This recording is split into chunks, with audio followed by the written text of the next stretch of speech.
আজিৰ অভাৱলৈ অংকিত কৰি বহি থকা বাপ মাজত কথা সিমাতে হ'ব। এদিনাখন ৰজা জন্মেজয়ে বৈখন পালন ইচ্ছা কৰিছিল। হে গুৰুদেৱ, আমি সকলোৱে মহাৰথী কৰ্ণৰ কথা জানো। আৰু এই মহাৰথী কৰ্ণৰ 7জন পুত্ৰ আছিল। আৰু এই 7জন পুত্ৰৰ ভিতৰত একেবাৰে অন্যতম আছিল বৃষকে, যিনি দেৱতাৰ পৰা বৰতপতি প্ৰতিষ্ঠিত।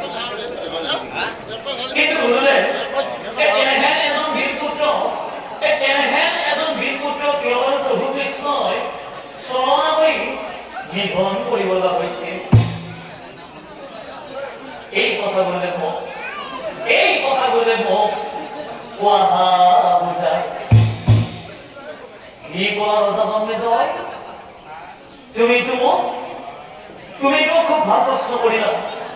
কিয়নো যদি আমি এই বিষয়ে গোটেইখিনি কথা ভালদৰে জানিব লগা হয়, আমি সেইদিনাৰ কথা জানিব লাগিব যিদিনাখন কুৰুক্ষেত্ৰৰ যুধিষ্ঠিৰে দুৰ্যোধনক বন্দী কৰিবলৈ গৰুৰ বিহু ৰচনা কৰিছিল। আৰু সেইদিনাখন এই উপায়বিহীন হৈ দুৰ্যোধনে কি কৰিছিল জানা? সেইদিনাখন উপায়বিহীন হৈ দুৰ্যোধনে কি কৰিছিল?